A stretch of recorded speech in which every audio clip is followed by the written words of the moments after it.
Hello and welcome back to a new video, and in this video I'll show you how to fix low volume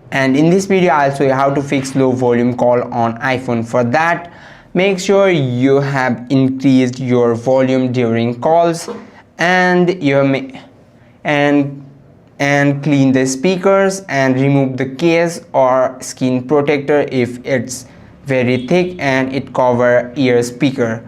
And if that doesn't work, go and try out turning off your Bluetooth. And let's say if it still didn't work, go to your accessibility and scroll down till you see touch, and again you have to scroll down and make sure that call audio routing is on automatic, not on Bluetooth headset and speaker.